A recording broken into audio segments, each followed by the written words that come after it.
بك شهيدا على هؤلاء ونزلنا عليك الكتاب تبيانا لكل شيء وهدى ورحمة وبشرى للمسلمين إن الله يأمر بالعدل والإحسان وإيتاء ذي القربى وينهى عن الفحشاء بعد توكيدها وقد جعلتم الله عليكم كفيلا إن الله يعلم ما تفعلون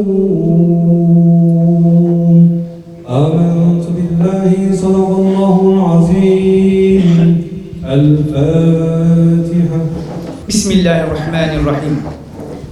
Rahman ve Rahim olan Allah'ın adıyla. Şüphesiz ki Allah adaletli davranmayı, iyilik yapmayı ve akrabayı görüp gözetmeyi emreder. Her türlü hayasızlığı, kötülüğü ve azgınlığı yasaklar. Düşünüp ders almanız için size böyle öğüt verir. Allah okunan ayetleri kalplerimize nur, istişarelerimize hikmet eylesin. Şimdi programımızın açılış konuşmasını yapmak üzere bu istişare toplantısının düzenlenmesinde öncülük eden, toplumsal meseleler karşısındaki sorumluluk bilinciyle tanınan Neccara aşireti kanaat önderlerinden Sayın Süleyman Atmaca'yı kürsüye davet ediyorum. Bismillahi velhamdülillah ve salatu ve selamu ala Resulillah. Muhterem büyüklerim, kıymetli Şanlıurfalı hemşerilerim, hepiniz hoş geldiniz, sefa getirdiniz. Değerli basın mensupları, aşiret liderleri, kanaat önderleri, sivil toplum kuruluşlarımızın saygın idarecileri, hepinizi saygıyla, sevgiyle ve muhabbetle selamlıyorum. Hepinize hoş geldin diyorum.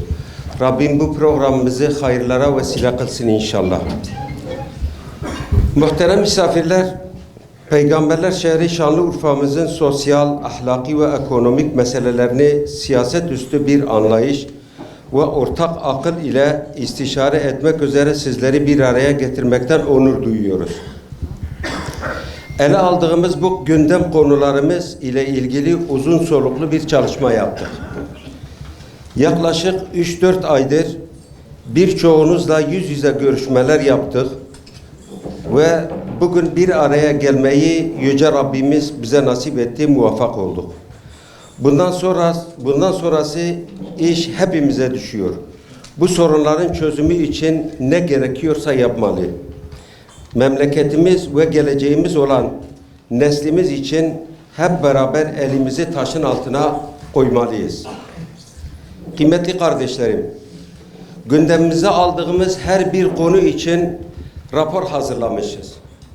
Ve bu raporları hem Cumhurbaşkanı'na hem de Meclis Başkanı'na götürmeyi planlıyoruz. Bütün raporlarımız burada bekliyor. Sizlerden kim talep ederse konularımızla ilgili raporları kendilerine veririz ve bunu ardına düşmek için takip edeceğiz inşallah. Bizim bu çalışmayı yaparken hiçbir fikir ve siyasi düşünce ayrımını yapmadan memleket meselesi olarak ele aldık. Ancak her birinizin farklı siyasi partilerde hem görevi hem de gönül bağı olabilir. Bu konularda hem hükümeti hem de diğer siyasi partileri harekete geçirmenizi istiyoruz. Tüm kapıları sonuna kadar zorlayalım ve bu sorunumuza somut çözüm isteyelim.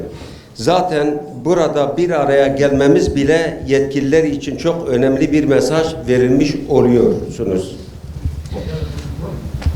Atamız Hazreti İbrahim Aleyhisselam'ın Nemrut'un bozgunculuğuna karşı verdiği tevhid mücadelesi gibi bugün bizler de gençlerimizi ifsad etmek isteyenlere karşı durmalıyız ve mücadele etmeliyiz.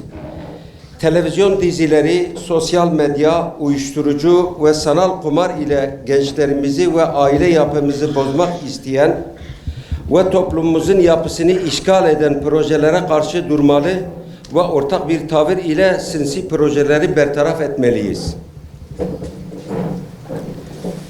Muhterem misafirler, medeniyetlerin beşiği olan Urfa, dedelerimizin mirası olduğu gibi çocuklarımızın da emanetidir bize. Bu emanete sahip çıkmak için bize düşen sorumluluklar vardır. Malumunuz güçlü toplumlar dinamik ailelerden oluşur. Aile dağılırsa düzen bozulur. Ve Allah muhafaza gelecek adına bir hayal bile kuramayız. Ahlak toplumların ayakta kalmasını sağlayan en temel değerdir. Bu değerin yok edilmesine hizmet eden hiçbir yayın, özgürlük ve sanat kılıfıyla meşru kabul edilemez. Bundan dolayı aile kurumunu ve toplumsal ahlakı hedef alan yayınların engellenmesi, sosyal devletin temel görevlerinden birisidir. Bugün burada sadece bir yemekte değil, memleket meselesi olan önemli sorunlarımızın çözümü için bir araya gelmiş bulunuyoruz. Bu masa aşiretlerimizin ferasetini, sivil toplumun gücünü ve Urfa'nın sahipleri olarak kadim kültürümüze ve geleceğimize sahip çıkma toplantısıdır. Siyaset gelip geçer, makamlar el değiştirir. Ancak Urfa ve Urfalı her zaman burada kalır. İşte bu yüzden bugün siyaset üstü bir duruşla şehrimizin 3 büyük yarasını masaya yatırdık. İstişare etmek ve yetkili mercilere duyurmak için bir araya gelmiş bulunuyoruz. Muhterem misafirler, Yüce Rabbimiz, ey iman edenler, kendinizi ve ailenizi yakıtı insanlar ve taşlar olan ateşten koruyun diye buyuruyor.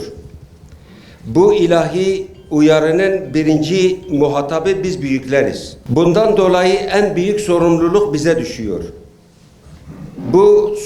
Bu olumsuz gidişata dur diyebilmemiz için ailelerimize ve gençlerimize örnek olmalı ve sahip çıkmalıyız. Onlara önce insan olduklarını öğretelim. Sonra Rablerini tanıyalım. Onlara dürüst olmayı, yalan söylememeyi, insanları aldatmamayı öğretelim. Allah rızası için gençlerimizi, kızlarımızı kontrol edelim. Kiminle arkadaşlık ettiklerini, nerelere gittiklerini bilelim. Bu bizim asli sorumluluğumuzdur. Gençlerimiz ya mafya olup çeteleşiyorlar, ya uyuşturucu bağımlılığı oluyorlar, ya sanal kumar alışkanlığı ile ailelerini perişan ediyorlar. Ya da ahlaksız ilişkilere giriyorlar. Kimi deist, kimi ateist oluyor. Bir anne, bir baba kızına, oğluna nasihat edemiyor. Nasihat ettiğinde ya evden kaçıyor ya da gidip intihar ediyor. Çocuklarımızda haya, terbiye, edep, saygı, sevgi ve merhamet duygusu kalmamış. Duyarsız olmuşuz. Toplum olarak da duyarsız olmuşuz ama bu gençlerde daha fazladır. Gençlerimiz bir karanlığa doğru sürükleniyor. Onlara bir gelecek hazırlamak için bu ahlaksızlığı yayan ve toplumumuzu bozan en başta televizyon dizileri ile gündüz kuşağındaki evlilik ve benzeri programlardır. RTÜK yani Radyo ve Televizyon Üst Kurulu sosyal yapımızı hedefine alan bu yayınlara acilen müdahale etmelidir.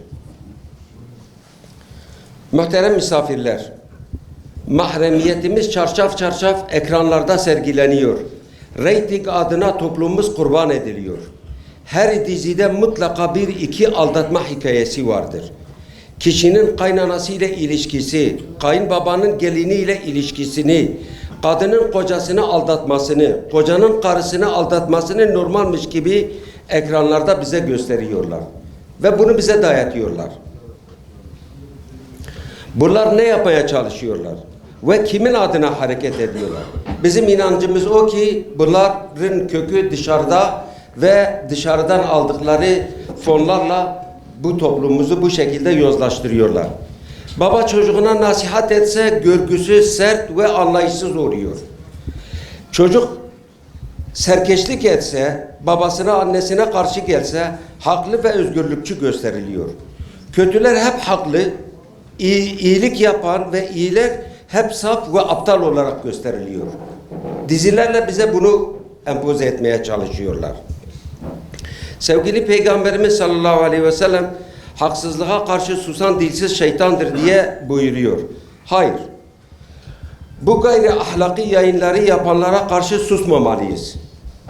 Gençlerimizi zehirleyen uyuşturucu baronlarına karşı da susmamalıyız. Aile yapımızı bozan, edep, haya, terbiye ve gelenek ile göreneklerimizi ortadan kaldıranlara karşı da susmamalıyız. Muhterem Urfalı hemşerilerim, bir diğer konu da bildiğiniz gibi DEDAŞ'ın bölgede haksız uygulamaları ve elektrik kesintileri ile GAP projesinin bitirilmesi meselesidir. Elbette burada GAP projesini de biz başlığımızın altına almıştık. İnanıyorum GAP projesi başka bir toplantıda daha geniş bir şekilde ele alınması gereken bir durumdur. Onu biz başka bir toplantıya havale edeceğiz inşallah.